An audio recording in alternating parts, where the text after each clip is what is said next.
He says, only when you attain to the 10th world, which he called Buddhahood, we would call Christ consciousness, which is meditation. Only when you attain to that 10th world can you see clearly. And then the decisions that you made can be made on the basis of life the way it really is, not the way you want it to be or the way you think it's going to be. But how is it really? How do you draw things to you? How do you attract things to you that are positive? How do you make decisions in your life that are positive? You know, coming in here and meditating is coming in here and meditating. You still got to go up the stairs and out the door, and there you're involved with everything that is, for the most part, can be very hostile to you. It doesn't make any difference whether it's a relationship with your family, a relationship on your job, a relationship with the government, the police, whoever it is. They don't want to hear about, well, I meditate. Yeah, big deal, but you still ran the red light, so you're going, you're going to pay the money. Well, I meditate. Yeah, but you haven't paid for the car, so we're going to come pick the car up. So there's a reality involved in all of this, and unfortunately, much of church becomes very difficult for the average person to deal with, because you're told if you do this, everything's going to be okay. And you do that, and it's not okay. So then you say, oh, my God. What that causes you to do is lose faith in Christ, because you were told if you did this particular hocus pocus, he was going to come down and take care of everything. Well, you've done it, and everything is as screwed up as it was before. In fact, maybe it's a little worse than it was before. So now, let's take a cause and a renge, a cause and effect. Buddha says the cause of all suffering. Let's take it. The cause of all suffering. And he summed it up in one word. He says the cause of all suffering is desire. Everything that has hurt you in your life has come as the result of either a desire that you have or a desire that somebody else has. Sometimes some other person has a desire to have what you have. And they'll take it. And it's going to cause you to suffer. Or you may desire to have something somebody else has, and you try to take it, and you're going to suffer. And basically, if you get into psychological terms now, the way that psychologists teach you not only personally one-on-one psychology, but they'll teach you like in corporate psychology, and what I get involved in often, is if you want to find the root cause, and that's the important thing, finding the root cause of the problem. What is the root cause of the problem? Then you have to do what they call the repetitive whys. You take the problem, you put it on a piece of paper, you say, I should be happy. You draw a line down the center of the paper, on the other side you put, but I'm not. That's the problem. Now the next step is, why aren't you happy? They say, because of this. Then you say, well, if that exists, why does that exist? Well, that exists because of so-and-so. Well, why does so-and-so? And right on down the line, and those repetitive whys will eventually take you right to the center, and you'll find out the cause, the root cause of the suffering. As I said, it's just like an infected tooth. You know, you can take pain pills and you can take aspirins, but all the while that thing is doing damage in there until it's rooted out. And that's what Shakyamuni Buddha tried to tell the world, that the cause of all suffering is desire. And it does, and it can come in various shapes and various things. But see, when you go into what he said was the necessary thing to do and start understanding yourself, and you go into the aspect of meditation, then you begin to see things, and your desires change because you start to conform with the changes inside of you, so that you look at things outside much differently than you did before.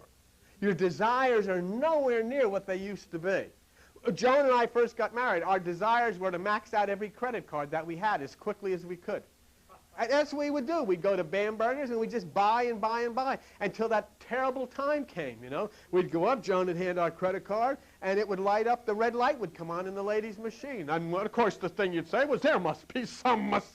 This is outrageous. I demand to see somebody. And they'd give you the card back and you'd go out, and I'd say, well, let's go to Sears. And so we jump in there, we take another, we get our Sears, and we go, and that's what we did. We left a trail of credit cards all over the place, you know. But that was the desires at that time. They don't exist, and there's nothing wrong with probably that, because everybody has to experience that. You have to go through that. We did everything. I mean, since we've been married, we had boats, and we used to, and I was notoriously seasick, and I was the captain of the boat.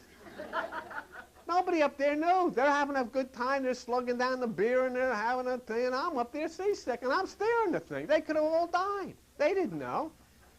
We went and got motorhomes. We bought a motorhome, went up through Canada, up to the British Columbia. One time we had this truck camper, and we took 5 kids with us on a trip. From here, we went up to Montreal, made a left turn at Montreal, and went all the way out to British Columbia, out at the Canadian Rockies, with 5 kids in this truck camper. They weren't our kids, these people, and 2 dogs in this truck camper. 2 dogs, 5 kids. And we got up up near Lake Louise, up in British Columbia, really rugged stuff. And we got all set up in the camp, you know, and Joan was out there with the children, and they were all making burgers and getting the picnic tables. All of a sudden, from out of the woods, there's this big bear. I mean, a big bear was standing there. Well, I did the thing that you should do. I grabbed the dogs, jumped in the truck, and locked the doors. She was outside with the 5 kids, and then, open the door. I said, not on your life. There's a bear out there. You remember that?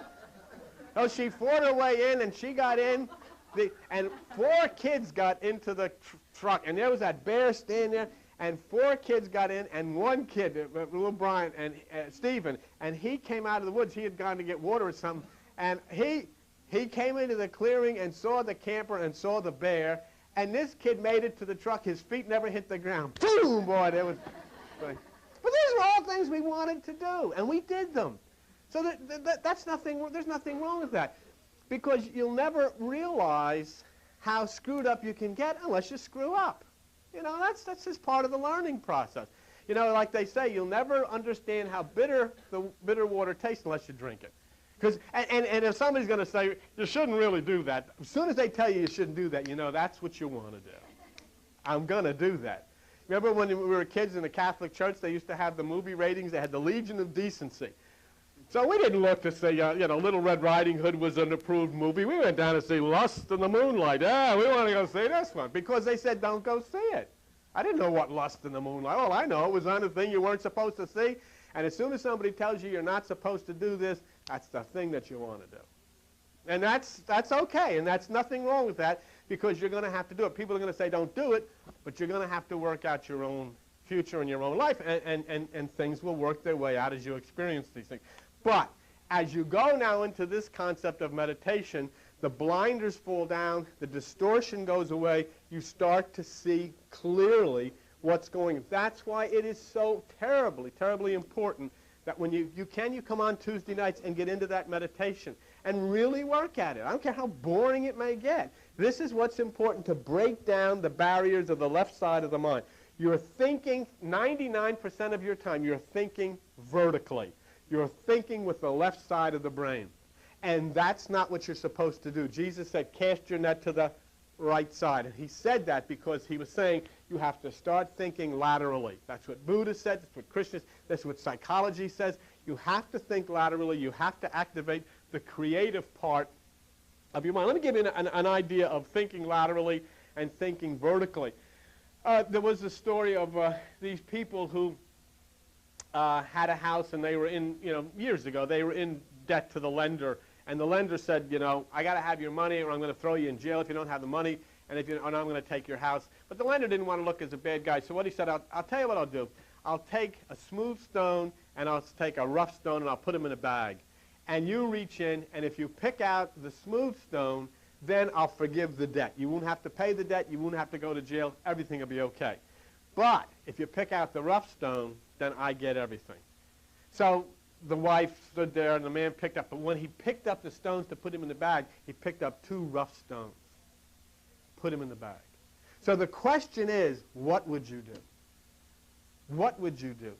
Most people would say, I would tell this guy, hey, wait a minute, you put 2 rough stones in. Well, that's thinking laterally. Excuse me, that's thinking vertically. That's thinking with the carnal mind. That's a knee-jerk reaction that comes from the carnal mind, and that's what most of us do, and that's what religion tells you to do, okay? So what science is saying, what God is saying, don't do that, because now this guy's really going to get ticked off, and he's going to want his money. You're in no condition to say, hey, you put 2 rough stones. You don't forget, you owe this guy for that. He's going to take the house, put you in jail and everything. So let's start meditating and thinking creatively. Let's do this. Let's take one of the rough stones out of the bag, drop it, kick it with our foot, say, I don't know where it is, but we can tell which stone it was because we can look in the bag and see what's left. The only thing left in there is a rough stone. Oh, I must have picked a smooth stone, so now I can keep my house and the debt is forgiven.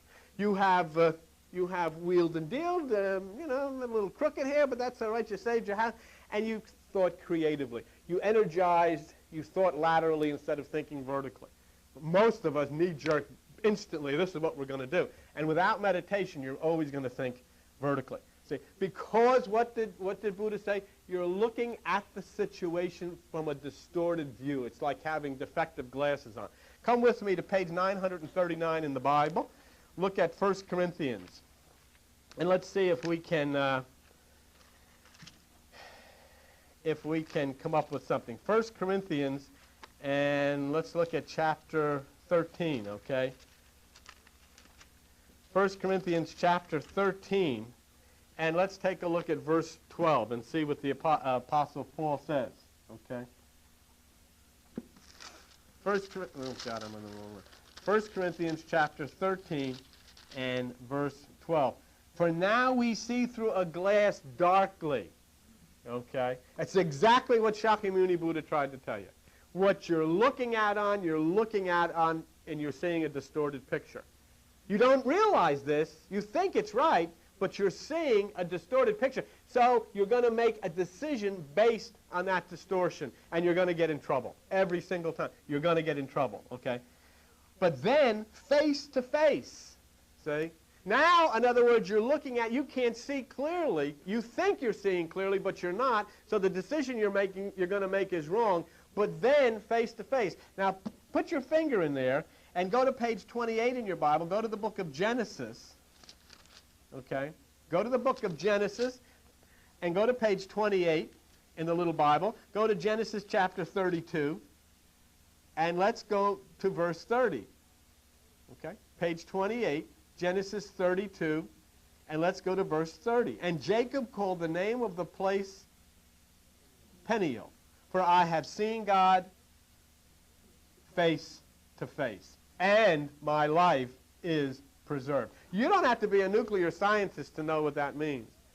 The single eye, the activation of the single eye, the activation of the pineal gland brings you to a point where you see what is God, that which is the creative force within you, face to face. God is the creator, and the creator inside of you is the right hemisphere of the brain.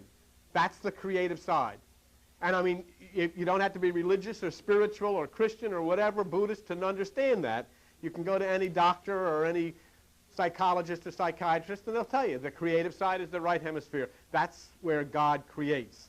And that's where you will then begin to think with the mind of Christ and create solutions to your problems instead of knee-jerk and reaction and getting yourself in all kinds of trouble. That's why meditation is so tremendously important. Go back to 1 Corinthians 13 where you are on page 939, okay?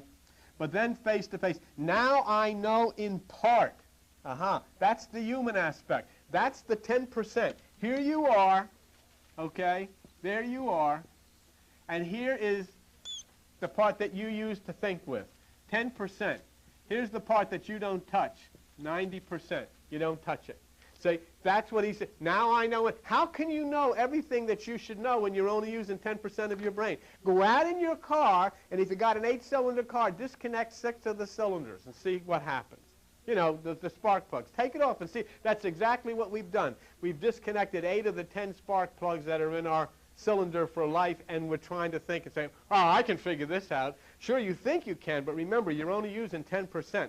So this is the reason for all of our problems, because we see defectively. And as Apostle Paul says, but now I know in part, but then I shall know even as also I am known. Okay? In other words, you know God in the same way that you know yourself. How? Through consciousness.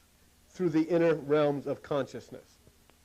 And now these things you can do. This does not cost you any money to do this. It does not require you to join any church to do it. It does not require you to go anywhere special to do it. It requires you to pay attention to what has been taught by the ancients through Krishna, Buddha, Jesus. It requires you to wake up and simply say to yourself, hey, wait a minute. I have seen a demonstration of religion for 2,000 years. They've never stopped killing each other, violating one another, scaring each other, and scaring me.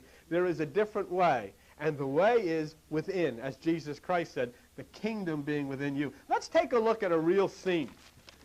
And maybe you can apply yourself to this scene. And this is a scene that Shakyamuni taught. He taught like this in different ways because this is 3,000, 4,000 years ago, but it was the same general ideas that he gave. But let's take a real scene. Let's take a look at hell, okay? And many of you have had very close looks at hell. Many of you have really, you know the neighborhood very well. And, you know, that's because everybody has been there. At one time or another, you've been there. And then at one time or another, in the case of a violent reaction of your temper, you've said, this is hell. I mean, you've all said that at one time or other, and you're absolutely right. It's what it was. But here's the scenario in a way that Shakyamuni would teach it. You lose your job, okay? The first thing that happens when you lose your job is you become very angry. Is you're going all over the place and you cannot find a job. No matter how hard you try, you cannot find a job. And you get very, very angry and very, very, you know, you're really great deal of suffering going on with it. And really, the anger is not because there's no jobs out there. The anger is with yourself because you can't find a job.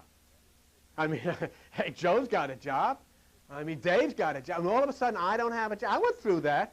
I remember one time I made this statement. Guy said, we want you to come to Trenton and continue to be an insurance adjuster. I said, no. I quit. How, you know, what? I quit this job. I had Blue Cross and all of this stuff, you know, my security. And I went home and told Joan I quit. And she had been, you know, head nurse in a hospital and had charge of this intensive unit and with all this. And then right after that, she quit her job. What was going on? And we didn't know that some intelligence was setting up us for this. We had no idea at the time. But after I quit my job, all I knew was I felt almost like disgraced. I mean, you know, what am I going to do? I didn't want to even go get unemployment. I mean, I didn't know what to do. And so what I did was I started to turn in on myself and take it out on myself and start to become violent and do all of these things that we do, screaming and kicking things and going, you know, really a lot of suffering inside. But what happens to most of us then is this is where Shakyamuni Buddha says really trouble starts. What happens is after a period of time, the frustration gradually lessens, okay? Because what we do is we begin to adjust to the situation. We learn how to live with not as much as we used to have. We learn how to conserve, so we don't need to spend the kind of money we used to spend. We don't need to have the types of things that we used to have because we can't. So we have to tighten our belt. And we do. We tighten our belt. You know, we got to live a little more frugally, and pretty soon we start to get used to it. So then you begin to limit your desires, you limit your horizons, and your whole life starts to become very narrow. Because instead of championing and seeing this problem from a different perspective on the right side, you have accepted the situation, you have been beaten down, you have lost, you have thrown up your hands, there's no way out of this thing, and so now you start to adjust yourself to accepting a new style. Although you may not realize it, Shakyamuni Buddha says you have accepted living in hell. And he said what? And this is a magnificent description of hell. I want you to listen to it very carefully. See if you recognize it. He says it is the dull, aching state of life with little hope. And you've accepted it. And you've accepted it because you weren't able to see any way out of the problem. Because you're looking from over here. You never ever dreamed that if you started to activate those cells at the right side, you could begin to see. And that's what happens. What am I going to do? I don't know any way out of this. So you accept the conditions and you're in hell and you're living there. See? And this is what Buddha said. And I love this. Insects that live on smartweed forget how bitter it tastes. Insects that live on smartweed forget how bitter it tastes. In other words, they've lived on it so long, it doesn't make any difference. It's a way of life. And listen to this comment from Shakyamuni Buddha 3,000 years ago. Those who live long near the toilet forget how foul the smell is. They get used to it. Did I repeat that? Talk about wisdom. Those who live long near the toilet forget how foul the smell is. They get used to it. So what he says is, when you begin the meditation, when you begin the chant, when you begin to turn this thing around and enter within yourself, then the change happens over the situation. And it's totally up to you. It's totally up to saying, will you apply this thing or not? Are you going to be bored with it or not? Are you going to be determined, or are you going to allow this thing and this lifestyle to continue? The first change that happens to you when you get into this and you start the meditation and you start the miyoho, whatever it is, the first change seems to be that the thing gets worse. The thing gets worse. You feel it's worse. I'm meditating. I'm saying miyoho, ringa, kale, the whole fakakta's going up. I'm going down. This is worse. I shouldn't have done this. The first thing that you'll feel, I shouldn't be doing this. It was bad, but now it even seems to be worse. And many people will run away from meditation because of that. Many people will run away from this whole concept because of it. Thing is, and they'll get somebody to say, well, you should just read this and say this and all of this type of thing. But no. What Shakyamuni said is, the truth is the situation has not gotten worse. It's just that finally, through mind change, you have begun to notice just how foul-smelling is the toilet that you have been living near for so long. For the first time, maybe in years, you begin to smell the crumb. And you say, I don't want to live like this anymore. This was your normal lifestyle, and you accepted it. Because the system had put you down. Religion had put you down. The government had put you down. Parents had put you down. School had put you down. And finally you were put down so deeply that you determined, this is the way I've got to live. And then suddenly, as you begin to understand and hear things from the right side, you realize, this is not a way for me to live. This is not a way for decent people. Are you going to sit here and tell me that in the realm of 1992, the technology available, the money available, the power available, that there have to be people starving? Who's doing that? Where are all these damn churches that are so holy and they got you saying this and laying hands on this? Where are they? Where is everybody? Where is all of these people, all these do-gooders? Where are they? Who cares whether 30,000, the average life of a little child in Africa in the desert, how long do those children live? Do you ever see them with flies crawling on their face? Do you know? And you're going to pray to God and say, oh, bless me? And his screwball on television is going to come and say, now walk and your leg feels better, doesn't it? Oh, his leg feels better when 30,000 little black kids die in Africa yesterday because this wonderful God is more concerned about this guy's leg than 30,000 children dying of starvation? And oh, God, we're going to fight onward, Christian soldiers. What a rotten song that is. That's not the way Jesus ever. Jesus would never use the word onward, Christian soldiers. He'd say, as Buddha would say, unclench your fist, turn the other cheek, and be at peace. It's a disgusting demonstration that has happened in this world. Whether it be the degrading of minority people, whether it be the put down of people because they're what sex they are, women, whether it be the total disregard of children starving, not only in Africa, you can take a look right here. Oh, it's very easy to get mad at people when they set fire to stores. You want to live like they live? What would you do? You might set fire to a few stores yourself if you had to live like that. Get to a point, like he said, you get to a point where you don't even know there's any chances. You don't even know there's any possibility. You take somebody that's living in Los Angeles or in Harlem or somewhere, and you put him in a new suit, and you put him in a house in Hyannisport, and you put him in a fancy job and a nice car to drive to Washington or a plane to fly into Washington. He ain't going to set fire to any stores. Who's kidding who? What he says, it is not only individuals who look at things distorted, but it's people who lead you, who make your laws, who are looking through defective glasses and see a distorted view. When they make decisions, you may make decisions, may hurt your wife, may hurt your kids. But when these people make decisions, they hurt everybody. Hurt the world, hurt the animals, hurt the ecology. And Buddha said it is extremely important that you start smelling the toilet because it stirs you out of the apathetic attitude that this is where you are and this is what you've got to be. You don't. You don't have to live in poverty. You don't have to live from hand to mouth every day. You don't. And when you resurrect and get into this thing, and get into the right hemisphere, and start shaking your fist and raising the power of God and let it flow through you, the money will come back to the poor people. The freedom will come back to the poor people. The food will come back to the poor people. But as long as you're going to sit there and say, they got me, then they got you. As long as you're going to follow the mob into a church and sit down and sing Amazing Grace while you're dying inside, they got you.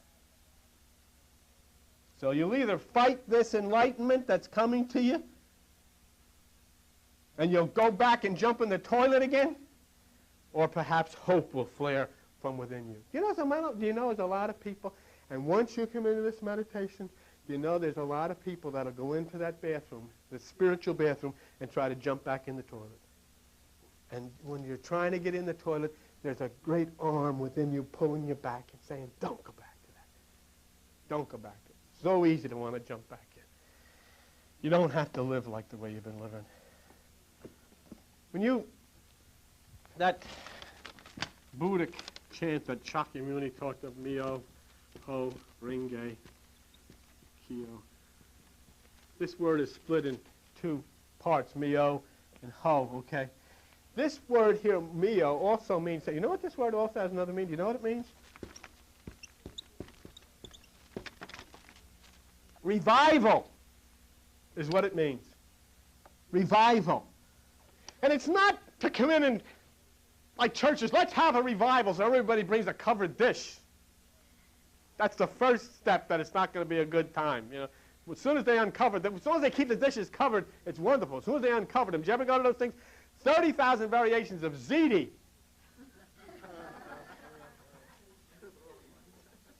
Myo means revive, but you know what he's talking about? Revive me. You, me, we need the revival in here. Come alive. Come upward. Raise myself upward. I don't have to.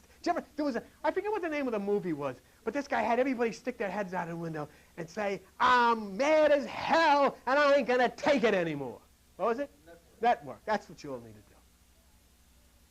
do. And once you realize the power that's coming upon you through Christ consciousness, that will happen. You don't have to stand for second best. You don't have to be pushed around by the system, because in the old days, yes, you couldn't do anything about it, but now there's a new system, and this system is the Christ system, which is coming in live, and you turn that system on, and together, you see it. You see what's happening. You see what's happening. You know what you got? Here you got in the politics in the United States. I'll show you how screwed up this thing is. You got some guy is about 4 foot high in Texas. His name is Ross Perot. Nobody knows what the heck this guy is for. They don't know whether he's for this or for... They don't know it either. All they know is he's got a lot of money, and all they know is he's standing there, and he doesn't agree with the other two, so they say, let's vote for him. That's all. Because a revolution is... There's a revolution. That's a tremendous revolution.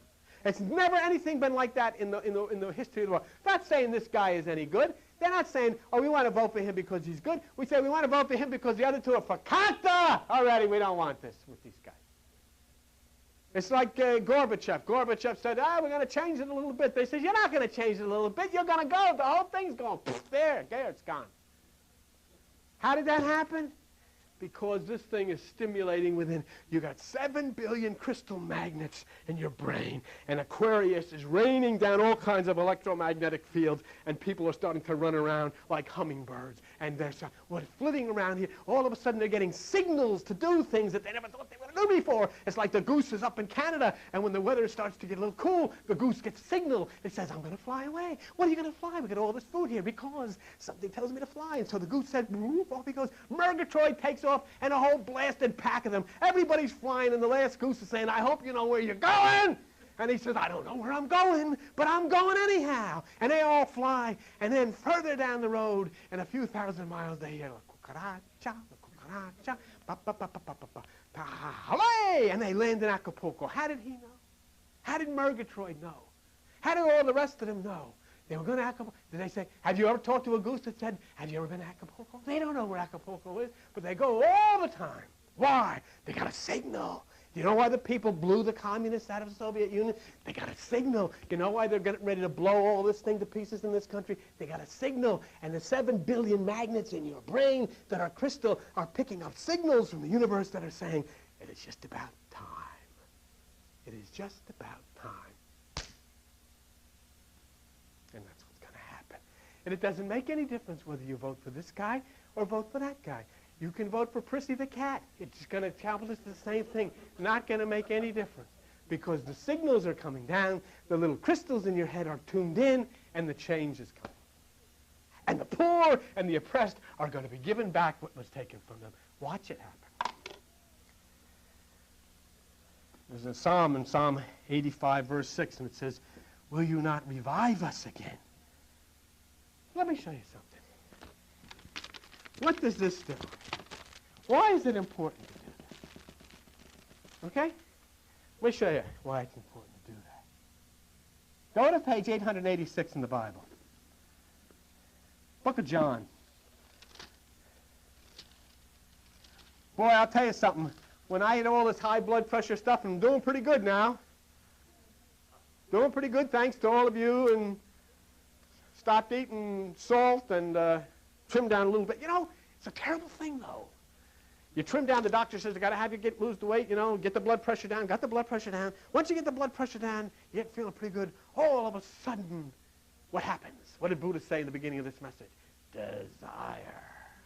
We walked in last night to a friend of ours, you know, Dr. Reynolds, who's our veterinarian, who's moving to Florida, and they had a little going-away party. We went in there last night, and as I turned into the living room, in the dining room, the first thing I laid my eyes on was a whole plate of chocolate-covered cookies. Huh? I knew better. The doctor said, well, when I was laying on the table and my arm was pumping away at 200 over 500, whatever it was, the doctor says, oh, this is serious. Then I wouldn't touch a chocolate cookie. But now we've got chemicals, and the chemicals take down the blood pressure, so the blood pressure's all right. So I look in, and I see the cookies. So what did I do? I ate the cookies last night. Went all over there because I had to. That's the way it is. Get back into things, you know. Look what it says here.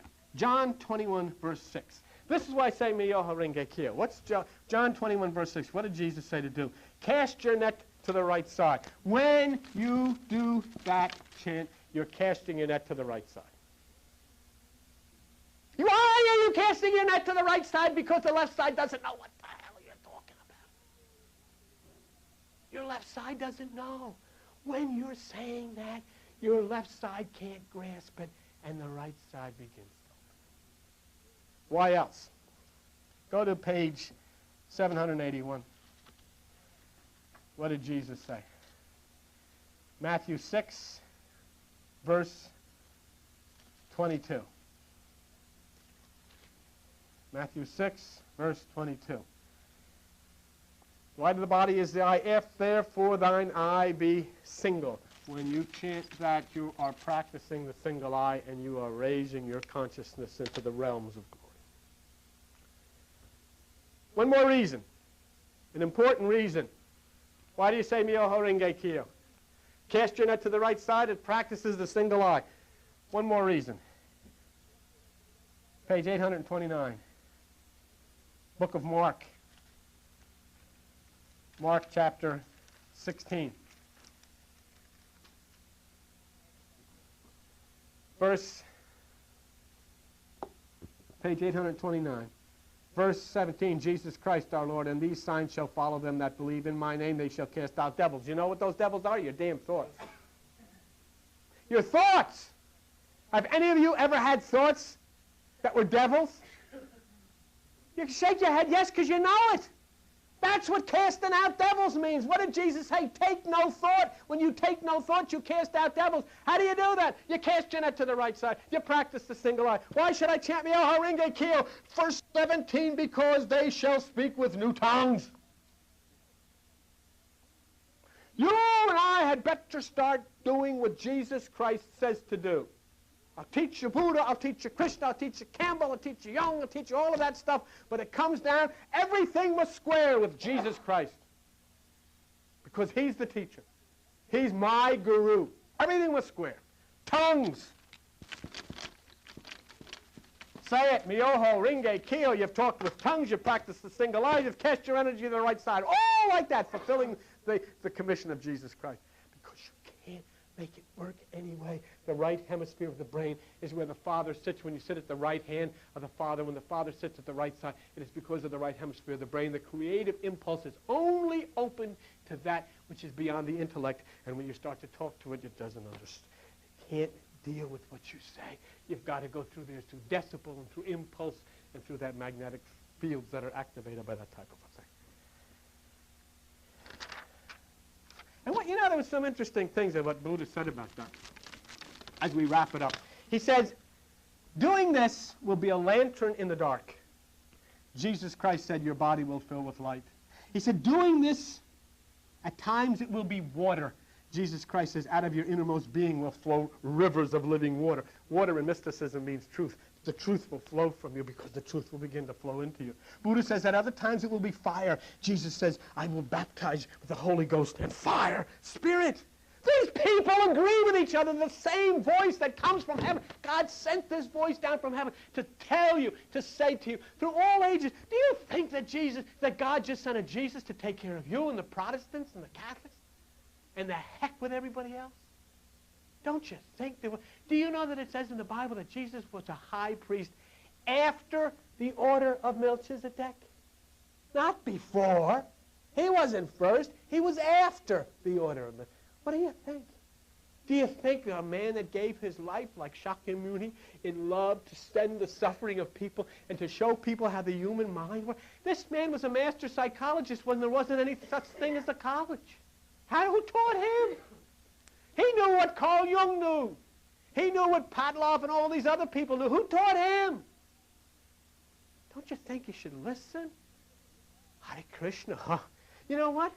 If there was a guy, if there were people in the airport and they were selling roses in Jesus' name or to help support the Christian movement, you know what? Oh, isn't this wonderful?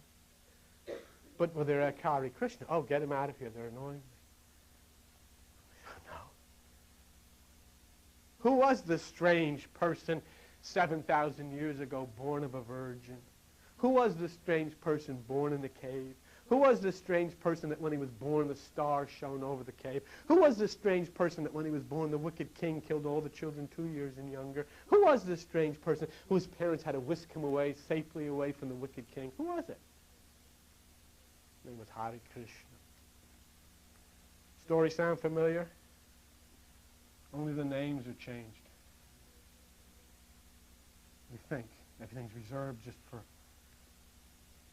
the evangelists on television. They really believe that. God is God, and his love is given to everyone in all of the universe from the beginning of time. One day, you suddenly realize that the problems no longer depress or frighten you. Don't worry about the things like you used to. I just finished this by telling you something that Shakyamuni taught. If you never have enough money to pay your bills, if you can't form good relationships with other people, you are not living a happy and fulfilled life. It doesn't mean that the person who has money and has friends is, because that person can be torn apart inside. But what Shakyamuni said, Ku is the invisible, Ki is the visible. You can call this spirit, you can call this physical. Shakyamuni said one is equally as important as the other, and there has to be a harmony between the two of them. Not to have material things without spirit, not to have spirit without material things. They should complement. You know, what the ancients taught is that there's money all over the place. You'd say, yeah, where? I don't see any. Now, this is an ancient lesson, but you think about it and take it home. You can't prove it or disprove it. But some people, because of a deep problem in their invisible person, some people that have a psyche that is out of harmony have a problem attracting money into their lives. have a problem attracting friends and help into their lives. And that's how serious this is, because the chaos that's inside actually causes a negativity outside, and it becomes a wall and blocks you. And that's why so many people are hurt and so many people live in constant poverty, because inside.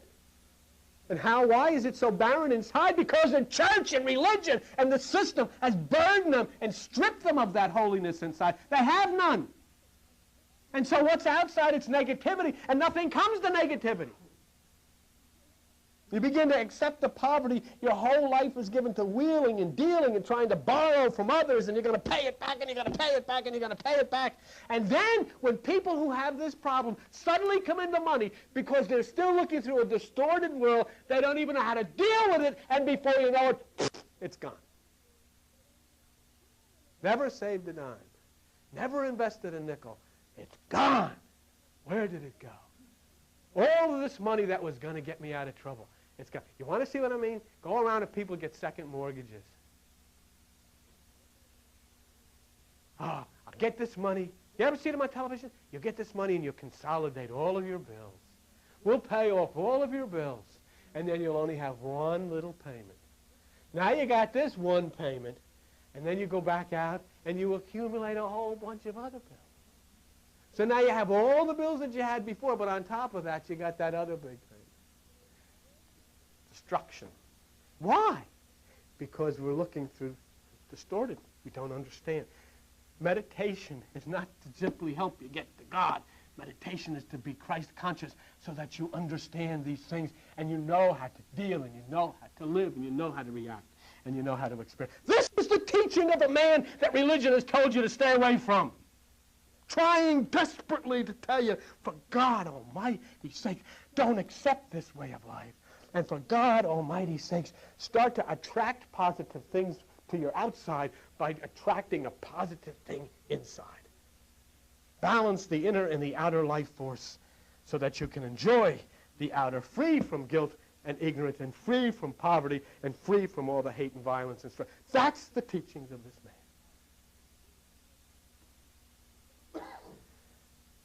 And the more I read of him and the more I teach of him, the more I wonder about the system, its religions and Christianity and all the rest of it that has turned a deaf ear to such wisdom. How did he learn all this? He sat under a tree, it says, the Bodhi tree. You know what the Bodhi tree is? Tree of life. He ate from the tree of life. And he knew more than any of the psychologists in the world know who'd gone to college 20 years. He knew it all because he sat under the tree of life. Not bad. If you have an opportunity tonight, I'm starting teachings on the gentleman who started Joan and I into all of this, Joel Goldsmith. And I'd like to share his love and his majestic, mystical understandings with you, if you can. Thank you for being here. When you're done with the tape, send it on to the next person as fast as you can. Send the card back to Mary. There's a route sheet inside. Put the route sheet back in the box. And when you send the tape off, the next person will know where they're to mail it. And Joan comes on and tells you. I have to stop for just a minute and thank all of you out there. I don't even think I've shared with you. We're sending out about 150 tapes a month. Kathy Gill is the tape sender router, and she can tell you it just never stops. But there's a big cost attached to buying the tapes and mailing the tapes and the mailers. And the people on the network have been just sensational over the last few weeks. And I just want to express a great deal of gratitude